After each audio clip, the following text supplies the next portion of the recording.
Hello बच्चों, good morning to all of you. Welcome to the live class of physics. Yes, we are connected live now. Okay students, let's start. देखो, अरे ये क्या लिखा हुआ है बोर्ड पे? चैप्टर 3 शॉक्ड हो गए क्या? नहीं, ऐसा नहीं होना है. देखो बच्चों, क्या है, हम आज चैप्टर 3 ही स्टार्ट करेंगे. We will start chapter 3 today. This branch is known as kinematics. इसमें आपके 2 चैप्टर्स आएंगे, ठीक है, 3 एंड 4 काइनेमेटिक्स में. अच्छा बच्चों देखो, जो हमारा चैप्टर 2 चल रहा था, ठीक है, मेजर टॉपिक्स उसमें कवर्ड है.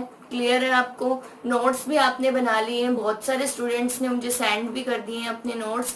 अब देखो आपको कैसे मूव करना है, ठीक है, हाउ टू मूव, कैसे करना है. आपका चैप्टर 2 जहां तक नोट्स में हो गया, ठीक है, वो इनफ है एक बार के लिए. ठीक है, जो आपकी स्टार्टिंग्स में डेफिनेशन है, measurement of time, measurement of mass, measurement of length, इस तरीके की जो छोटी छोटी डेफिनेशंस रह गई हैं आपकी, वो देखो अपने क्या करेंगे, आपको उसको पढ़ते रहना है. ठीक है, आपको उसको पढ़ते रहना है. उस पे एक क्लास होगी, सेपरेट क्लास होगी. They are just for understanding. उनको चाहे आप नोट्स में मत लिखना, बुक में अंडरलाइन कर लेना, सिर्फ अंडरस्टैंडिंग पर्पस के लिए है वो. ठीक है बच्चों, तो उसकी एक छोटी सी क्लास लेंगे. उसके पीछे हम पूरा क्लास या पूरा सेशन नहीं ले सकते, इसलिए हम आज क्या कर रहे हैं, चैप्टर 3 स्टार्ट कर रहे हैं. ठीक है, आपको क्लियर है? और एक इम्पोर्टेंट बात सुनो, जो आप नोट्स बना रहे हो, वेरी गुड, बहुत सारे बच्चे बहुत अच्छे नोट्स प्रिपेयर कर रहे हैं. आपको क्या करना है बच्चों, जो भी मैं यहाँ पे करवाती हूँ लाइव सेशन में, वो नोट्स में बनाना है. जो न्यूमेरिकल मैंने यहाँ करवा दिया, एग्जाम्पल करवा दिया, कुछ भी करवा दिया, वो भी आपको नोट्स में लिखना है. ठीक है, नोट्स आपके इनफ हो जाएंगे. उसके बाद आप बच्चों एक नोटबुक साथ में लगाओ फॉर न्यूमेरिकल्स. ठीक है, एक नोटबुक लगाओ फॉर न्यूमेरिकल्स. देखो पीछे एनसीईआरटी के जो एक्सरसाइज क्वेश्चंस हैं, ठीक है, एक्सरसाइज के जो क्वेश्चंस हैं वो काफी ज्यादा है. ठीक है, अप्रोक्स 25 to 30 इतने क्वेश्चंस आपके रहेंगे हर चैप्टर में. तो बच्चों देखो हम क्या करेंगे, थ्योरी सेशन तो हमारा कंटिन्यू रहेगा ही. मॉर्निंग में 10 मिनट्स की या 15 मिनट्स की एक वीडियो लाएंगे आपके लिए. ठीक है, उसमें क्या होगा, सिर्फ न्यूमेरिकल्स होंगे. ठीक है, अगर हमने 2 न्यूमेरिकल भी डिस्कस किए तो उस पर बेस्ड आपको होमवर्क देंगे. तो आपको क्या है, न्यूमेरिकल की एक नोटबुक मेंटेन करनी है ओनली फॉर न्यूमेरिकल्स. ठीक है, जो एग्जाम्पल टॉपिक के साथ होते हैं that are important for the understanding of topic. ठीक है, जो एग्जाम्पल मैं टॉपिक के साथ करवाती हूँ वो क्या है, आपकी अंडरस्टैंडिंग के लिए, कि टॉपिक समझ लिया, उससे एक रिलेटेड न्यूमेरिकल हमने कर रखा है नोट्स में. ठीक है, बट न्यूमेरिकल के जो क्वेश्चन एक्सरसाइज के हमें सॉल्व करने हैं, एनसीईआरटी के क्वेश्चन सॉल्व करने हैं, उसकी आप आज ही एक नोटबुक मेंटेन करो इस क्लास के बाद इवनिंग में. ठीक है, today in evening approximate 7:30 PM आपके पास एक वीडियो आ जाएगी. जैसे ये लाइव है वैसे ही आएगी. ठीक है, आप जब मर्जी देख सकते हो, साथ में लाइव देख सकते हो या फिर बाद में भी देख सकते हो.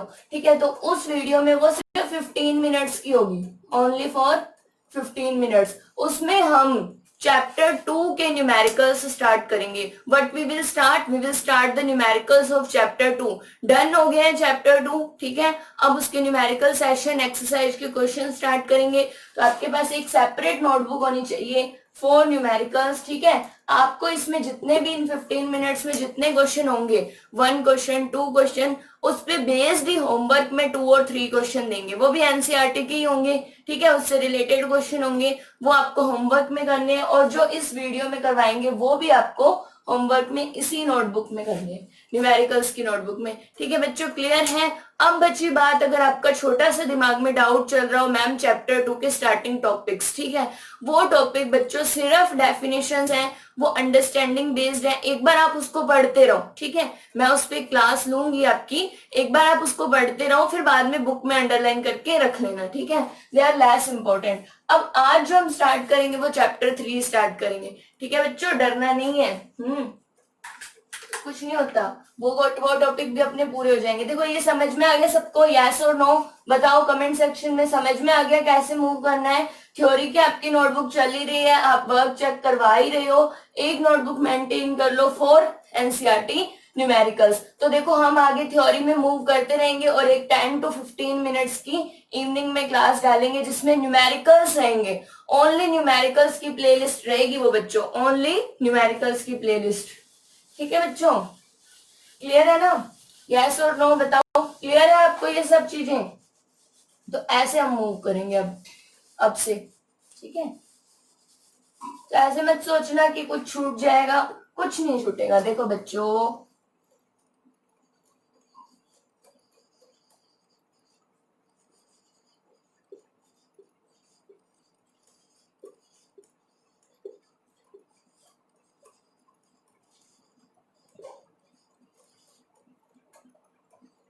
ठीक है? तो आपको क्या है, don't feel fear, oh my dear, don't feel fear, I am here, ठीक है? मैं हूं ना आपके साथ, हम साथ साथ हैं, ठीक है? तो हम कर लेंगे इसको, अपने सारे न्यूमेरिकल्स भी करेंगे और थ्योरी सेशन भी कंप्लीट करेंगे। तो आज हम स्टार्ट करते हैं, करें स्टार्ट, यस और नो बताओ, करें स्टार्ट चैप्टर 3। तो देखो कैसे मूव करना है अपने को, कौन कौन से टॉपिक्स हैं, ठीक है? समझ आ गया ना कैसे मूवमेंट होगी? थ्योरी टॉपिक्स यहाँ चलते रहेंगे, 10-15 मिनट्स की आपकी एक वीडियो इवनिंग में आएगी डेली, और उस पे बेस्ड आपका होम असाइनमेंट ग्रुप में आ जाएगा, ठीक है? देखो थर्ड चैप्टर क्या है बच्चों, काइनेमेटिक्स जो है वो ब्रांच है जिसमें 2 चैप्टर्स आएंगे, 3 एंड 4। तो आज हम स्टार्ट कर रहे हैं चैप्टर 3। इसमें हमें क्या देखना है, मोशन के बारे में देखना है, ठीक है? मोशन आप अच्छे से जानते हो, मोशन के बारे में देखना है, but motion in a straight line, ठीक है? स्ट्रेट लाइन को बच्चों वन डायमेंशन भी बोलते हैं, डी मीन्स डायमेंशन। अच्छा, जो हम ये आउटलाइन प्रिपेयर करते हैं ना, वो डेली डेली प्रिपेयर करते हैं ना, तो आप जब पेज पे स्टार्टिंग में ये आउटलाइन लिखते हो तो वो पूरा पेज छोड़ दिया करो आगे की आउटलाइंस के लिए, ठीक है? Motion in a straight line और वन डायमेंशन। देखो स्ट्रेट लाइन मोशन को रेक्टिलिनियर मोशन भी बोलते हैं या ओनली लीनियर मोशन भी बोलते हैं, ठीक है? इसके बाद हम देखेंगे रेफरेंस पॉइंट क्या होता है, फ्रेम ऑफ रेफरेंस का मीनिंग क्या है, छोटी छोटी सी डेफिनेशन है, बहुत छोटा सा चैप्टर है। पोजीशन, पाथ लेंथ, डिस्प्लेसमेंट क्या होता है, ये आप पढ़ भी चुके हो वैसे 9th में, डिस्प्लेसमेंट, पाथ लेंथ सब चीजें। और देखो पोजीशन टाइम ग्राफ बनाएंगे अपने, 3 केसेस में बनाएंगे, when your object is at rest, when your object is moving with uniform speed, when your object is moving with non uniform speed, ठीक है बच्चों? इसका पोजीशन और टाइम का ग्राफ बनाएंगे। अब देखो काइनेमेटिक्स का मतलब क्या होता है बच्चों, साथ साथ ऐसे ही आप नोट करना, स्क्रीनशॉट ले लेना, ठीक है? ऐसे ही आपको नोट्स बनाने हैं। Kinematics is made up of 2 words, kine और मैटिक्स, ठीक है? Kine means motion here, kine means motion here, और मैटिक्स मैथमेटिक्स होता है ना वैसे, it is related to mathematics, means. अब इसकी डेफिनेशन क्या होगी, सबसे पहले काइनेमेटिक्स की डेफिनेशन लिखना, branch of physics, branch of physics in which branch of physics in which we study mathematics of motion और ways of motion, किस टाइप से मोशन होती है, ना कि कॉज ऑफ मोशन। यहाँ पे हम मोशन का कॉज नहीं पढ़ेंगे कि क्यों हुई ये मोशन, किस वजह से हुई, सिर्फ हम वे पढ़ेंगे, किस वे में हो रही है, वन डायमेंशन में हो रही है, ऐसे स्ट्रेट लाइन में हो रही है, सर्कुलर मोशन हो रही है, या एक प्लेन में मोशन हो रही है। तो ये सब चीजें हम किस में स्टडी करते हैं, काइनेमेटिक्स में। Branch of physics in which we study only mathematics of motion, कि आपके मोशन पे कैसे न्यूमेरिकल्स, उसमें कैसी मैथमेटिक्स लगती है, फॉर्मूला क्या है उसके, ठीक है बच्चों? स्क्रीनशॉट लो इसका, ठीक है? ले लिया। अब देखो नेक्स्ट हम स्टार्ट करते हैं, काइनेमेटिक्स समझ आया? चैप्टर 3 का नेम है ये बच्चों, motion in a straight line और one dimension, it is the name of the chapter, ठीक है? और इस वन डायमेंशन मोशन को रेक्टिलिनियर मोशन बोलते हैं। आगे जो 4th चैप्टर होगा वो 2 डायमेंशन के लिए होगा, और 3 डायमेंशन के लिए अभी नहीं है सिलेबस में, 1 और 2 का करना है अपने को, ठीक है? तो देखो स्टार्ट करते हैं अपने। देखो इस वे में आपकी थ्योरी भी कवर होगी, साथ साथ एक्सरसाइज के क्वेश्चन भी होते रहेंगे। देखो motion in a straight line और वन डायमेंशन, सबसे पहले firstly we define the word motion. Motion क्या होता है बताओ बच्चों, आप बताओ, कमेंट करो, क्या मोशन क्या है, what is motion? I am waiting for your comments, बताओ क्या होती है मोशन, एग्जाम्पल दो मोशन के,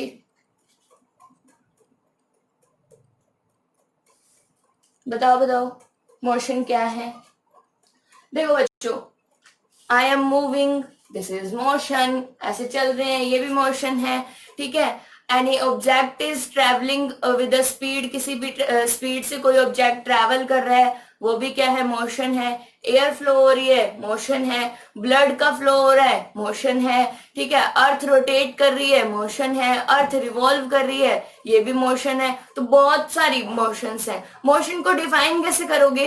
अच्छा, मोशन से होता क्या है? जब भी कोई चीज मूव करती है, उससे होता क्या है? उस पर्टिकुलर ऑब्जेक्ट की पोजीशन चेंज होती है, ठीक है। तो मोशन क्या है? Motion, what is motion? It is defined as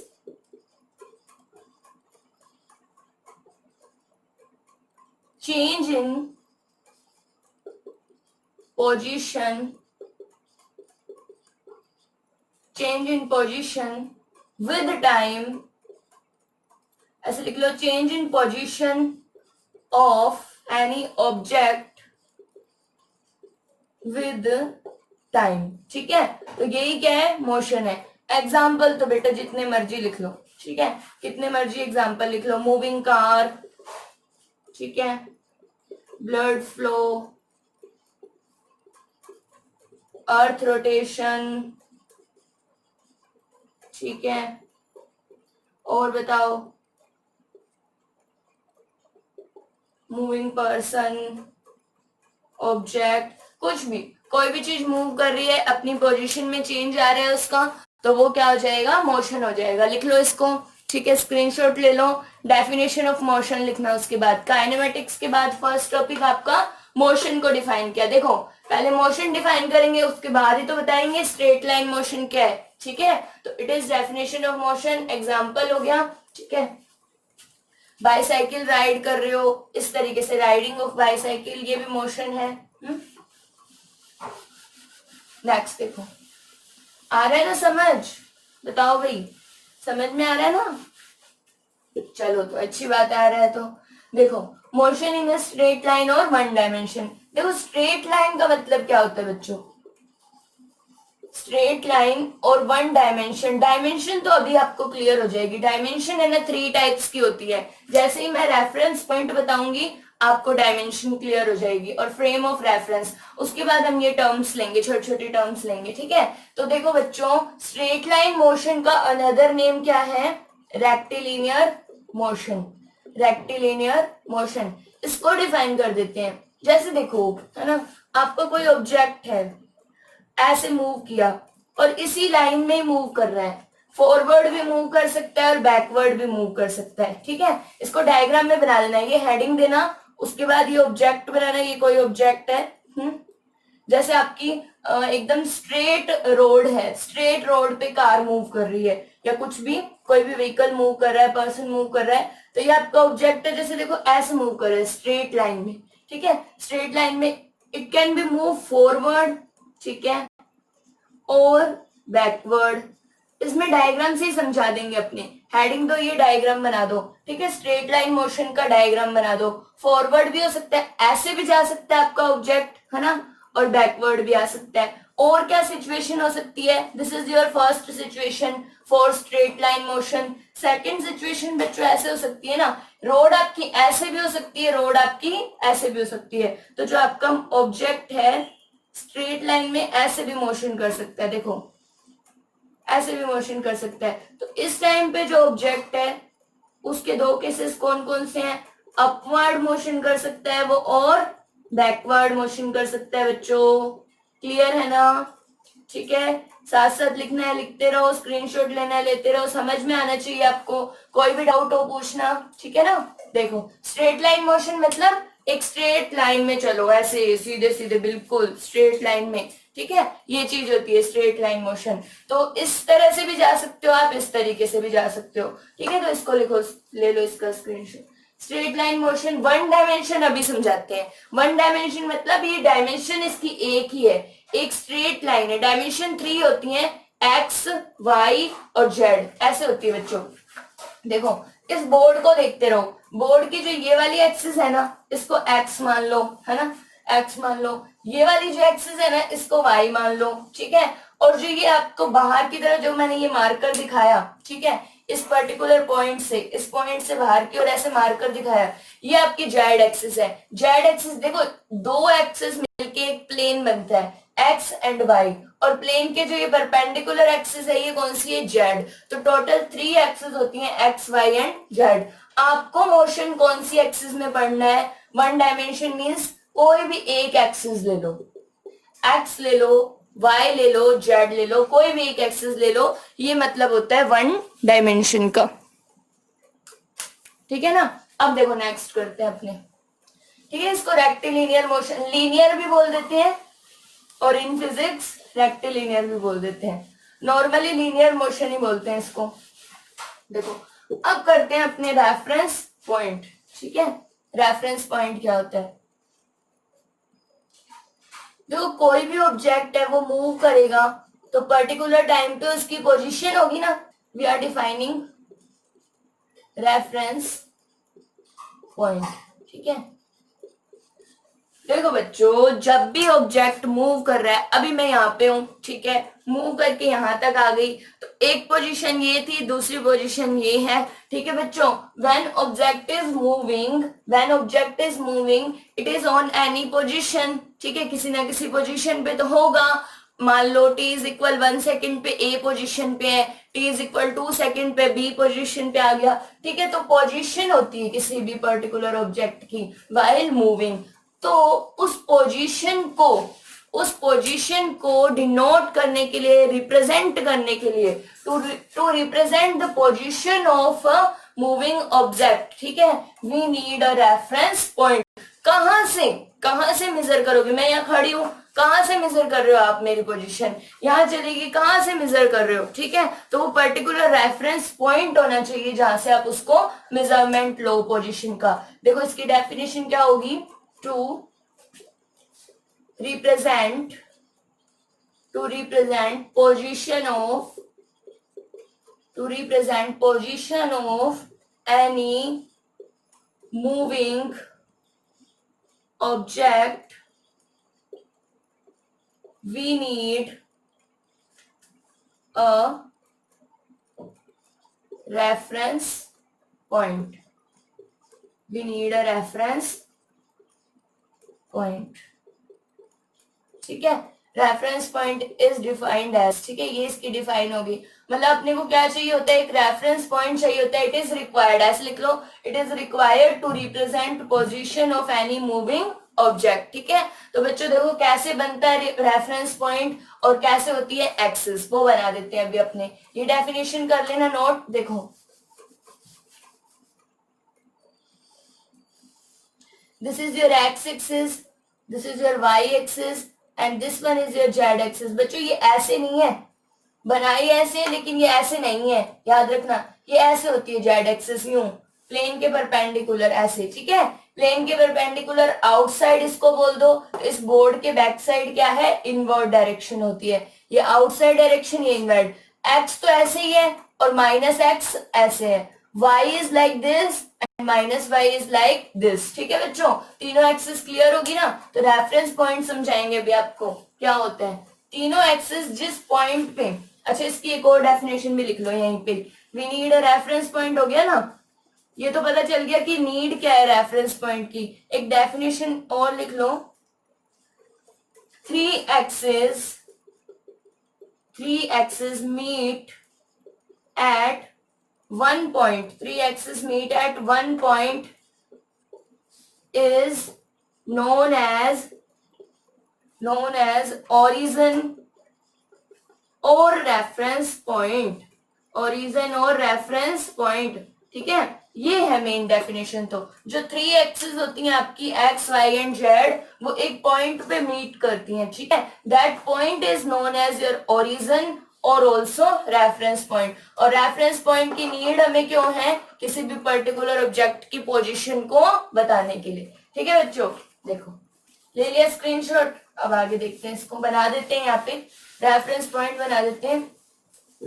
देखो क्या होता है, ये जेड एक्सिस से समझ में आ गई ना, ये वाली आपकी कौन सी है, माइनस वाई एक्सिस है, और ये वाली आपकी कौन सी है, माइनस एक्स एक्सिस है। और ये अगर जेड है तो इसके बैकवर्ड यानी ऐसे डॉट डॉट करके बताऊं तो ये कौन सी है, माइनस जेड एक्सिस है। तो कभी भी ऐसे मत समझना ये है जेड, ठीक है, this is plus Z and backward to this is minus Z, ठीक है, वो बैक साइड माइनस जेड हो जाएगा। तो देखो these axis are meeting at this point ना, है ना बच्चों, इस पॉइंट पे मीट हो रही है, तो this is known as origin और रेफरेंस पॉइंट, ठीक है। ये डायग्राम बना लेना रेफरेंस पॉइंट में, ओरिजिन और reference point, it is this point is clear, ठीक है, ओरिजिन और रेफरेंस पॉइंट, ठीक है, समझ में आ रहा है ना। काम करते रहना साथ साथ। देखो now we will define frame of reference, ठीक है। 3 एक्सिस होती है बच्चों, एक्स वाई एंड जेड, तीनों एक्सिस अपने को चाहिए होती है। अगर एक एक्सिस काम में ले रहे हो तो that is one dimension, one axis कोई भी ले लो, एक्स ले लो, वाई ले लो और जेड ले लो, ठीक है, this is one dimension. Okay, if you are taking X Y plane ले रहे हो आप, दो एक्सिस ले रहे हो, या फिर वाई जेड या फिर जेड एक्स, ठीक है, this is known as two dimension. Okay, if you are taking X Y and Z, ठीक है, all the 3 axis, this is known as 3 dimension, ठीक है बच्चों।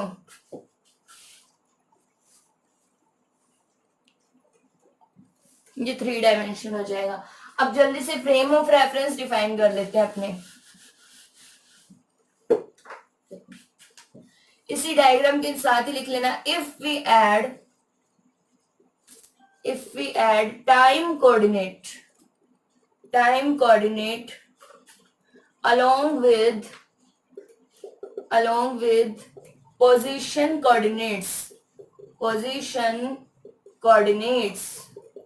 ठीक है बच्चों। पोजीशन कोऑर्डिनेट्स कौन कौन से हैं, किसी पर्टिकुलर टाइम पे कोई ऑब्जेक्ट एक्स एक्सिस पे हो सकता है, वाई पे हो सकता है, जेड पे हो सकता है, इस प्लेन में हो सकता है, तो position coordinates X and Y and Z से आएंगे, ठीक है। If we add time coordinate, अच्छा ये कोडिंग हो गया क्या, time coordinate along with position coordinates कौन कौन से हैं, X Y Z, and time coordinate is T, ठीक है, it means X Y Z T, ठीक है, जिसमें चारों चीजें हो, एक्स भी हो, वाई भी हो, जेड भी हो, टाइम भी हो। अच्छा वन डायमेंशन की बात करोगे तो एक्स एंड टी होगा, या फिर वाई एंड टी हो सकता है, जेड एंड टी हो सकता है। टू डायमेंशन की बात करोगे तो X Y T, Y Z T हो सकता है, एक्स जेड टी हो सकता है। हम क्या जनरल लिख रहे हैं, 3 डायमेंशन की बात करोगे तो तीनों एक्सेस और टाइम कोऑर्डिनेट, ठीक है। जैसे ही टाइम कोऑर्डिनेट एड अप हो जाता है,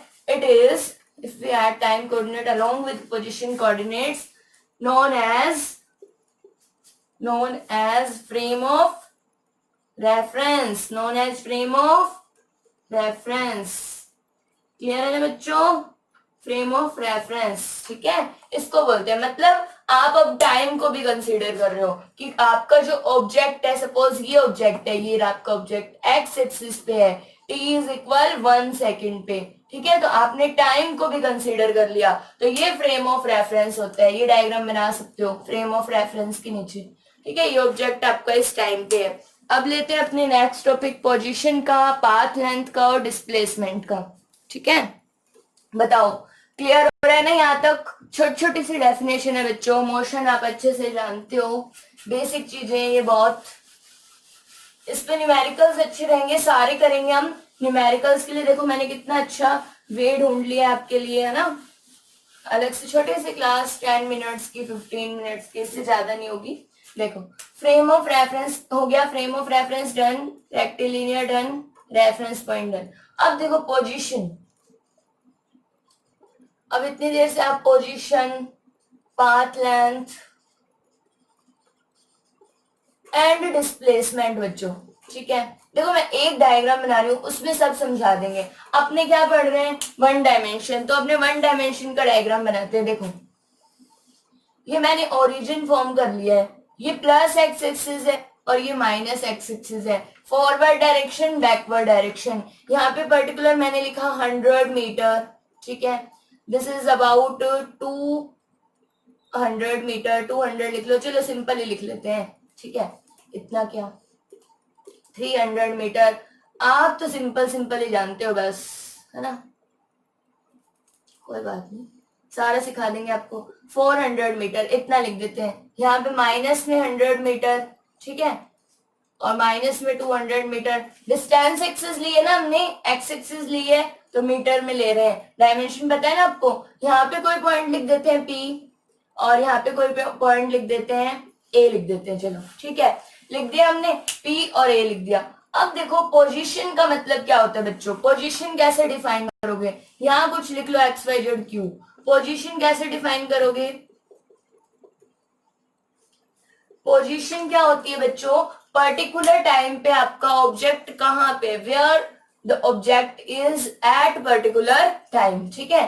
जैसे ये T किसी टाइम T1 पे है, ये किसी टाइम T2 पे है, ये initial time T is equal 0 second पे है, ठीक है। इनिशियल ओरिजिन पे है वो ऑब्जेक्ट आपका, इसकी ये क्या होती है, 0 मीटर होगा ना O पॉइंट पे, ठीक है। इनिशियल आपका ऑब्जेक्ट कहाँ पे है, 0 मीटर पे, ये P पॉइंट और ये A पॉइंट। पोजीशन क्या बताती है बच्चों, position is at particular time where the object is placed, ठीक है। आपका ऑब्जेक्ट कहाँ पे प्लेस्ड है, at particular time, it is known as position. तो पॉइंट P, आपका पॉइंट P की पोजीशन क्या है, 200 मीटर। A की पोजीशन क्या है, 400 मीटर फॉर एग्जाम्पल, ठीक है। This is position of P and this is position of A, ये होती है पोजीशन, ठीक है। इसको नोट कर लो। अब पाथ लेंथ करेंगे हम, आपका ऑब्जेक्ट कैसे ट्रेवल कर रहा है, O से ट्रेवल करके P पे गया, फिर P से A पे, A से P पे आ जाए, A से O पे आ जाए, ऐसे करके बहुत सारे केसेस होते हैं, ठीक है। करते हैं अभी पाथ लेंथ करते हैं। पोजीशन समझ में आ गया ना, ठीक है। देखो नेक्स्ट देखो, समझो पाथ लेंथ क्या होती है। पाथ लेंथ, ठीक है, इट इज डिस्टेंस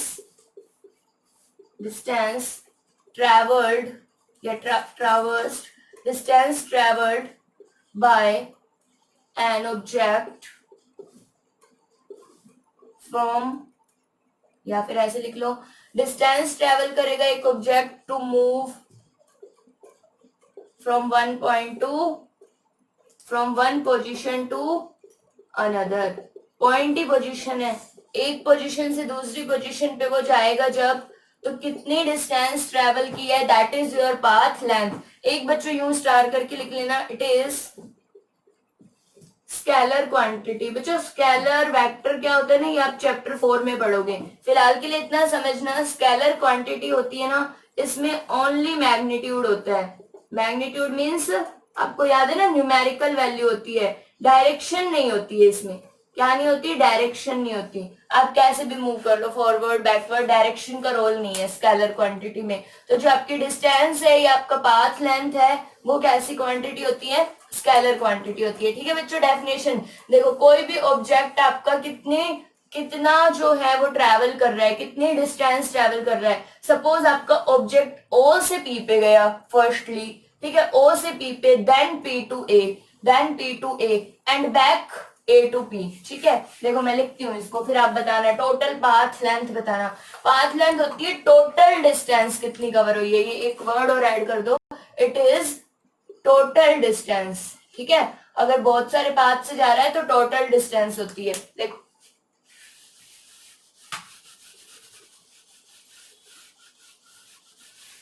कैसे लेंगे हम टोटल डिस्टेंस, फॉर एग्जाम्पल इसमें लिखना पाथ लेंथ में। आप जैसे कार ले लो, यहाँ पे कार मूव कर रही है, ठीक है, कार इज मूविंग इस लाइन पे, वन डायमेंशन में, car is moving from O to P, then P to A and back A to P।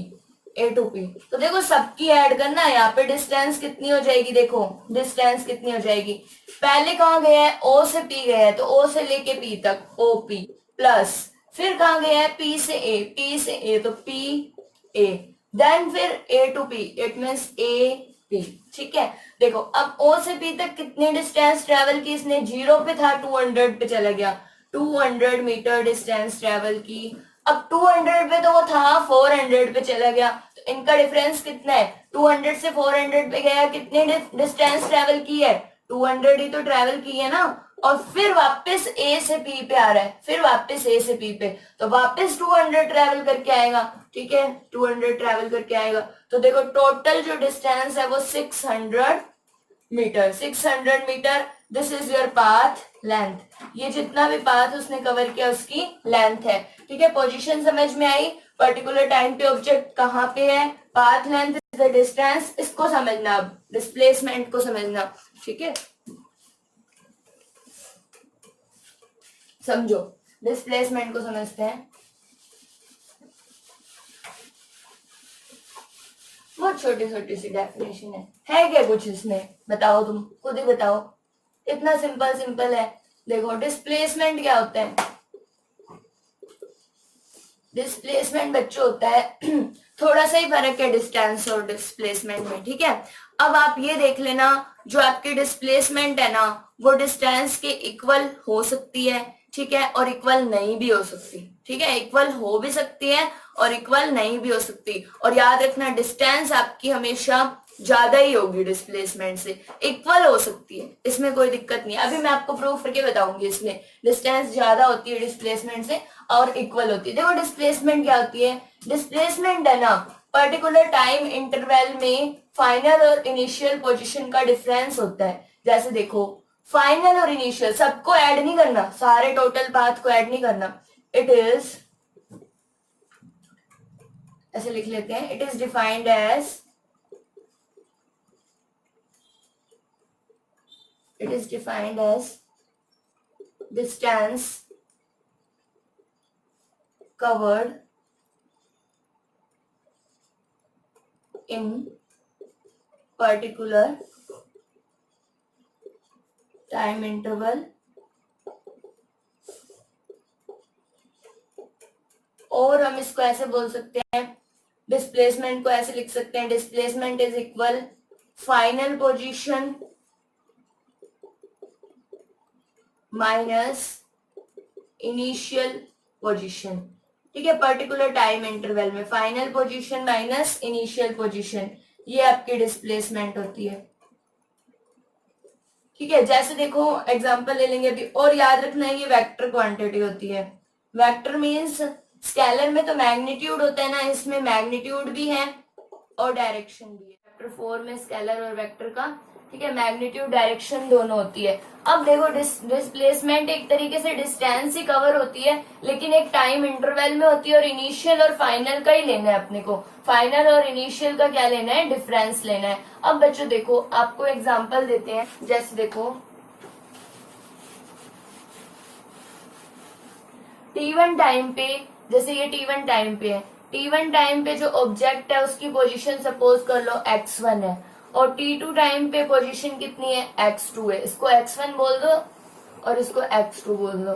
ठीक है, तो आपका जो डिस्प्लेसमेंट होगा ना, displacement in T2 minus T1 इस टाइम इंटरवल में, बच्चों इंटरवल को या डिफरेंस को डेल्टा टी से भी लिखते हैं। Displacement in T2 minus T1 या delta T is equal, final position ये है उसकी और इनिशियल ये है। ठीक है, तो final minus initial means x2 minus x1, इसको क्या बोल सकते हैं?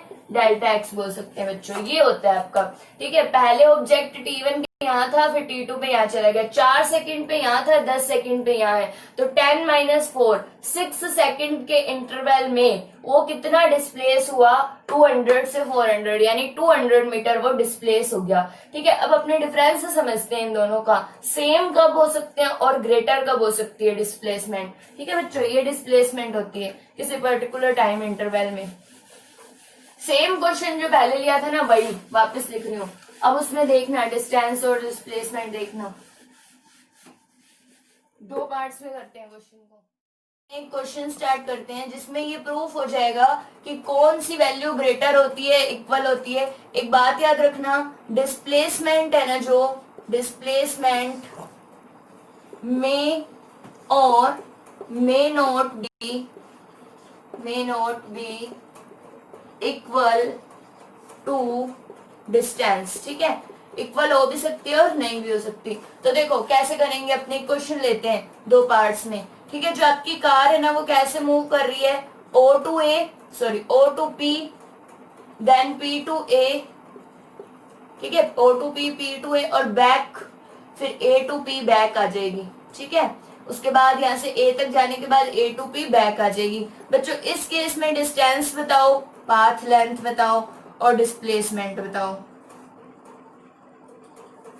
एक हम केस लेते हैं जो आपकी कार है ना O टू P मूव कर रही है, O टू P मूव कर रही है, तो इस केस में डिस्टेंस बताओ और डिस्प्लेसमेंट बताओ। डिस्प्लेसमेंट बताओ। देखो जब आपकी जो डिस्टेंस है ना, इसमें डिस्टेंस क्या होगी, O टू P मतलब OP, PA, टोटल पाथ को ऐड करोगे आप AP, कितना कितना है देखो डायग्राम में, 200 200 200, तो ये कितनी हो गई, 600 मीटर हो गई, ठीक है।